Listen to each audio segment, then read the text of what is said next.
Yo, what is going on, everyone? My name is Town. We are here for BBL Week 1, and we're taking on JohnnyGB, so go check him out in the description below. Shout out to my boy Leo, and shout out to my boy Aaron. Leo for recording this game, and Aaron for joining my team.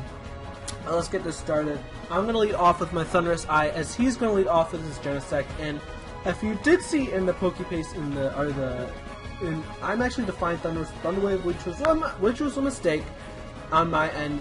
I forgot to change the ability after I gen my team, and I only noticed until now, so it's really unfortunate because getting this Genesect paralyzed is very important for me, and I'm surprised he actually stayed in there. So, but either way, I could still play around it. But that not getting Thunderwave, the Thunderwave on the Genesect is very unfortunate. But either way, I'm going to go into my Crocodile because my Crocodile is specifically tailored to take on this Dugtrio right here and Pursuit Trap it. So yeah, that's pretty good for me. As he's just gonna go for the Stealth Rocks, which is fine by me. It's gonna cripple my Thunderous a bit, but either way, I still get a Pursuit Trap on this Dugtrio right here. As he switches out as it's Gilmore, as I'm gonna Pursuit Trap and get out of here, get out of here, bro. And the Focus Sash is gonna get popped. As he's gonna go into his Gordon. I believe this is all like Patriots players, so that's pretty cool. I wasn't really sure until he told me, because I don't watch football. I'm more of a basketball guy. But right now, he's gonna. I'm gonna go to my Roserade, which is my designated check to this Rotom Mo right here, as he's gonna fire off a light screen. Which this is gonna expect. I'm expecting this thing to be like a dual screen set, which is sort of surprising because I thought a defog set was the best set this game, but. Right now, he's gonna go into his Incineroar, which is gonna allow me to get a free T-Spike on this Incineroar, as I don't really have a fire resist right now, so I'm kind of forced to go into my Crocodile and potentially lose my Scarf if he decides to go for the knockoff. If I do lose my Scarf, which would be unfortunate, but the thing is about if I lose my Scarf is I don't really need my Scarf entirely too much because the Dugtrio is Genesect either outspeeds me. Kyurem White is still having something that outspeed Kyurem White's nice, but he doesn't have stuff like Mega Gardevoir, so. And I already Pursuit Chopped the Dugtrio, so it's not too big of a deal. But luckily, he just goes to the Flare Blitz as he realizes I don't have the Fire Resist. But either way, that damage shows to me that he is actually a non-invested Incineroar right there. Because they do make a bit of a misplay and actually go for the Earthquake right there, not going for Stone Edge. Because if I went for Stone Edge, that would have put in guaranteed range of High Jump Kick from Megalopony, or the what do you call it, from Mewtwo. But he does show the defog right here, which is very interesting that he does have defog.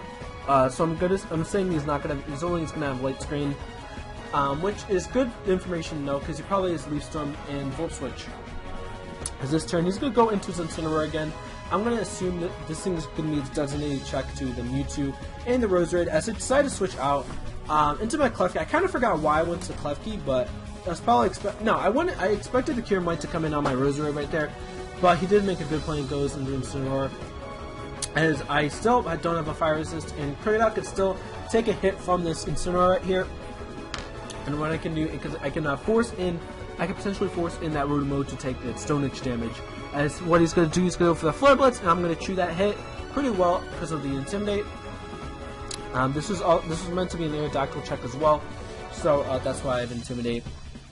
But he's going to go into his Gordon right here, and I'm going to fire off the Stone Edge. And that should be, this damage actually does a lot more than I expected, so this thing is in guaranteed range of High Jump Kick, because this thing is definitely not Fizz Def, and it's definitely in range of Mewtwo, so that's really good for me. As I'm going to go into my Thunderous Eye, expecting the potential Leaf Storm right there, because if he goes for the Volt Switch right here, I don't really agree with that play, because if he clicked Leaf Storm, even though it was me obviously switching out, I could have easily 2KO'd him if he clicked Volt Switch right there. So that's very unfortunate, but luckily rocks aren't up, so it's not too big of a deal. But yeah, I can understand it, but it's a bit risky.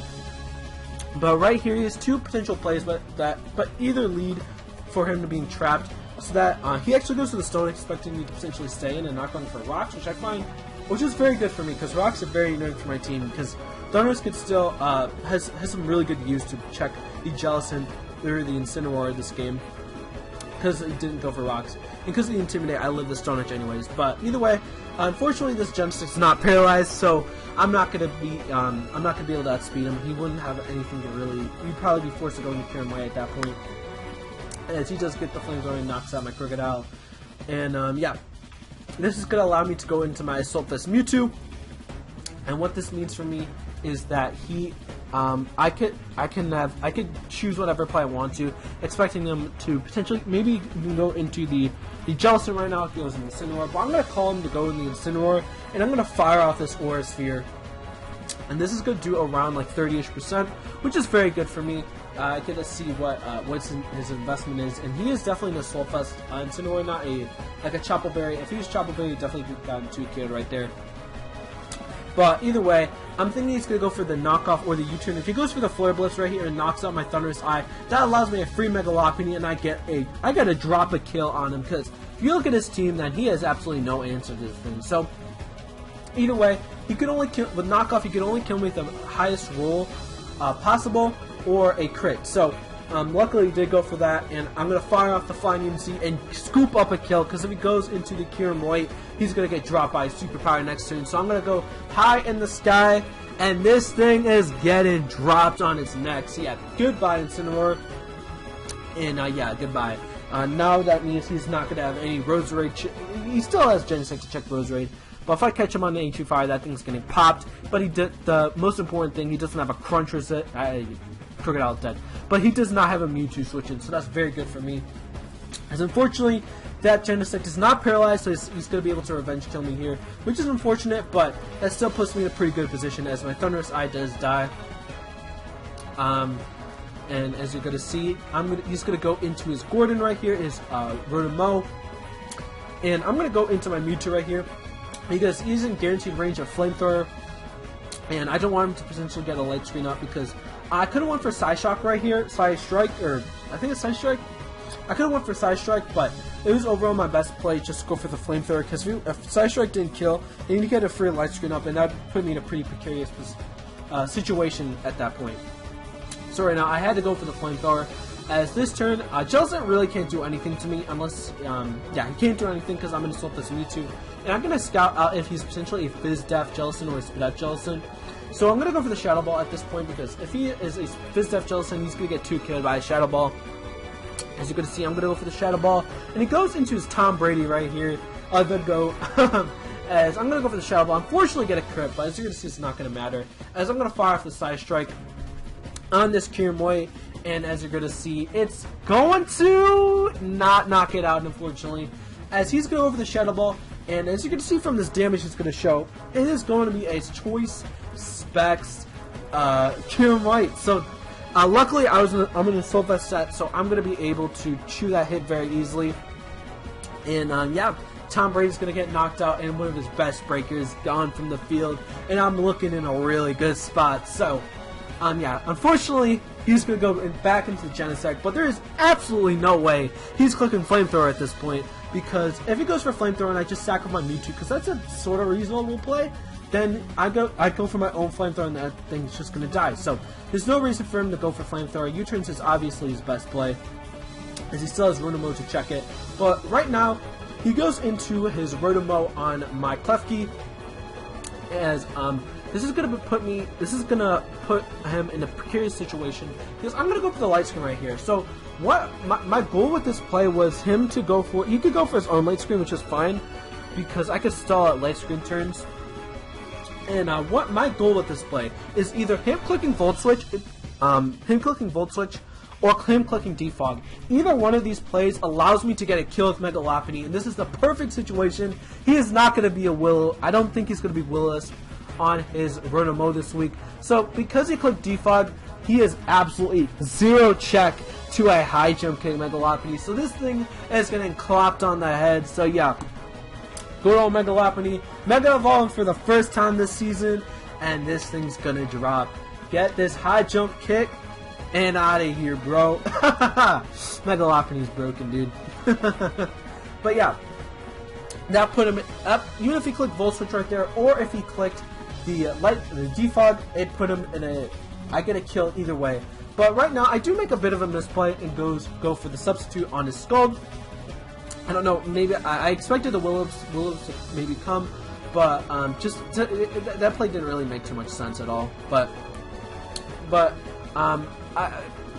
one thing it did do is it wasted a light screen turn, which is very good for me actually, because of that. I just wasted a light screen turn, but that wasn't one of my.